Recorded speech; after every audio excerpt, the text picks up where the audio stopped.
ainda voltando aqui para a orientação referente ao policiamento.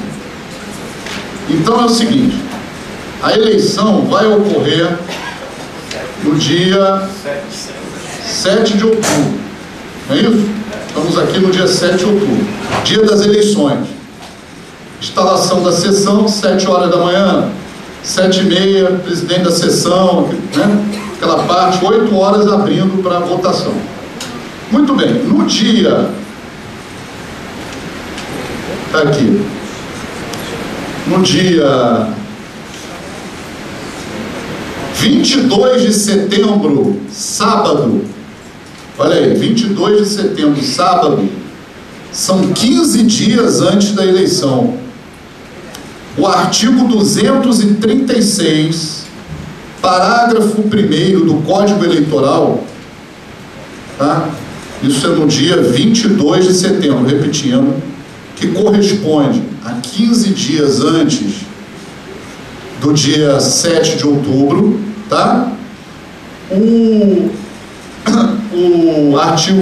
Código Eleitoral, no artigo 236, parágrafo 1º, diz o seguinte: data a partir da qual nenhum candidato, membro de mesa receptora, que é o mesário, e fiscais de partido poderão ser detidos ou presos, salvo em flagrante delito. Isso aqui sempre existiu, está desde o Código Eleitoral. Só que hoje tem um fator complicador com a lei da ficha limpa, que é uma novidade. Tem muitas pessoas, certo, que vão ser escolhidos agora em junho. Estou falando não de Rio de Janeiro só, Brasil geral, no Amapá, no Acre, Rondônia, qualquer lugar do país, e que podem ser o quê? Inelegíveis. Será que essa pessoa que é inelegível pode ser presa? Entenderam a pergunta? Porque aqui fala em candidato. Candidato.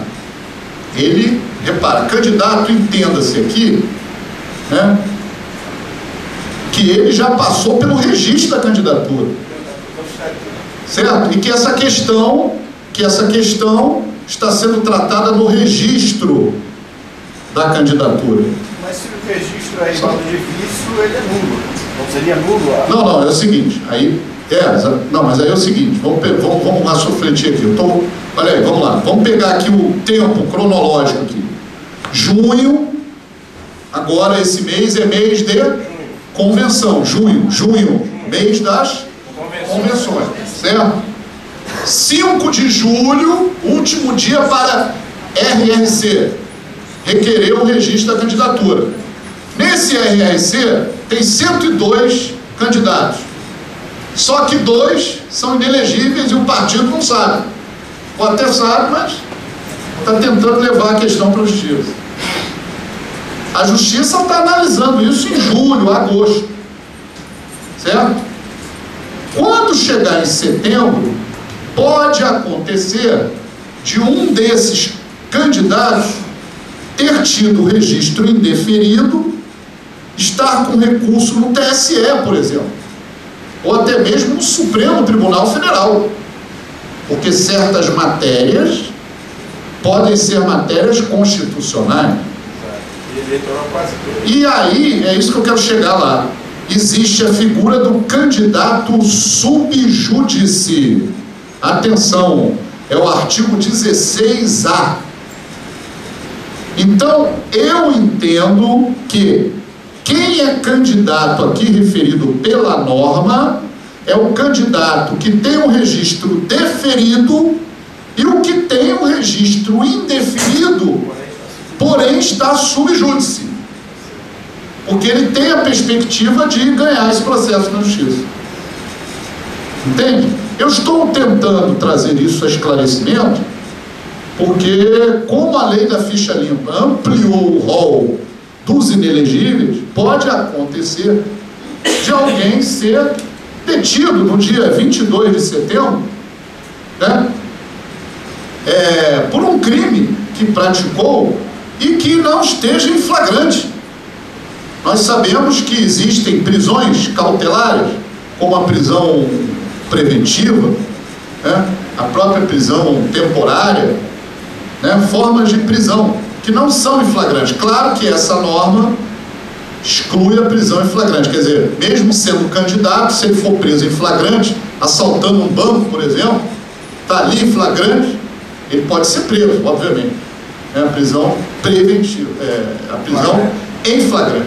Mas nós temos outros tipos de prisões, né, que, nesse caso, impedem, ao meu ver, a prisão do candidato, mesmo que esteja sob júdice.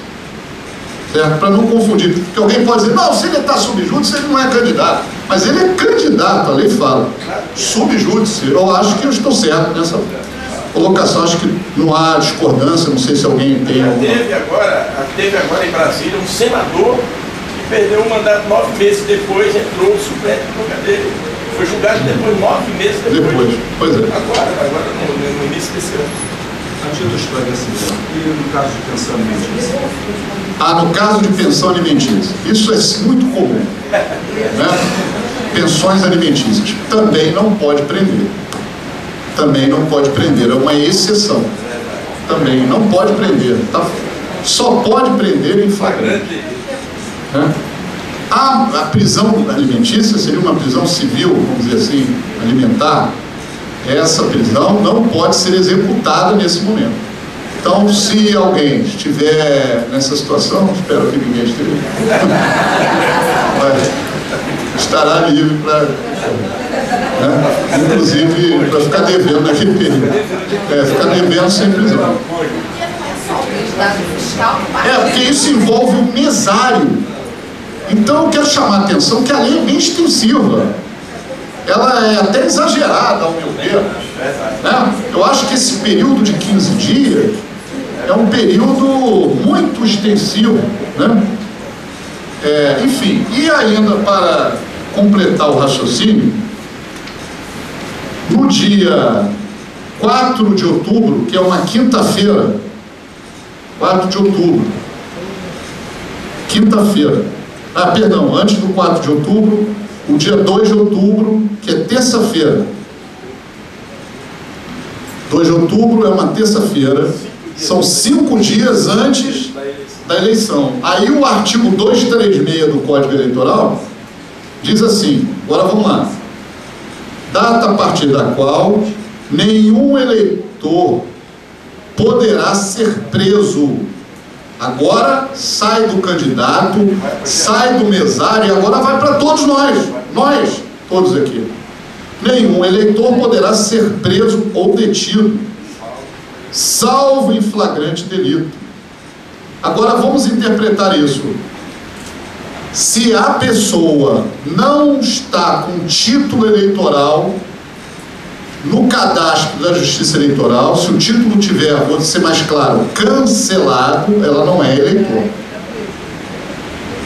Essa norma protege apenas o eleitor e não, vamos dizer, as pessoas em geral. Então, para se saber se a pessoa pode ser detida ou não, tem que se fazer uma busca, né, na zona eleitoral, para que a zona eleitoral informe se ele está em dia com a... Entendeu? Agora, atenção, tem eleitor que votou no primeiro turno, não votou no segundo. Ele não está em dia com as obrigações eleitorais, mas atenção, não estar em dia com as obrigações, ele continua sendo eleitor. Ele tem direito a não ser preso.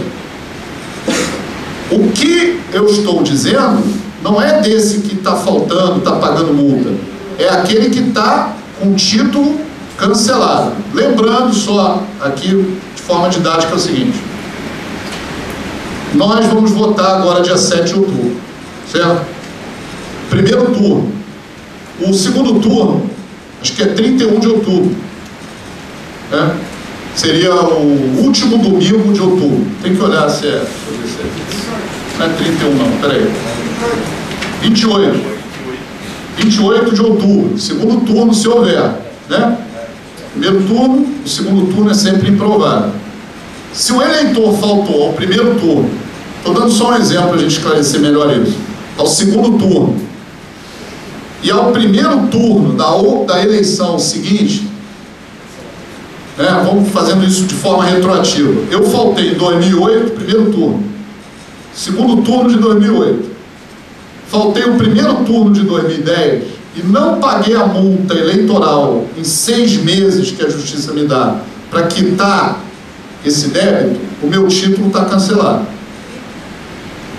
Entendeu? Agora, se eu, por exemplo, votei no primeiro turno de 2008, não votei no segundo, votei no primeiro de 2010, não votei no segundo, eu estou votando de forma alternada e deixando de votar de forma alternada. Isso não cancela o meu título. E essa norma, ela está protegendo o eleitor. Então, nesse momento que o título não está cancelado, volto a dizer, ele continua sendo eleitor sob as garantias dessa imunidade, vamos dizer assim, prisional, né? Agora, a lei diz, salvo em flagrante, e vai mais além, em virtude de sentença criminal condenatória por crime inafiançável, um crime de latrocínio, por exemplo, extorsão mediante sequestro, um homicídio, ou ainda por desrespeito a salvo-conduto. Salvo-conduto no habeas corpus preventivo, em que a pessoa se sente na ameaça de ser detida, ela pede um salvo-conduto, é muito raro esse habeas corpus, para não ser detida. E aí alguém desrespeita o salvo-conduto. Aquele agente da lei que desrespeitou o salvo-conduto pode ser preso, ou agente da lei.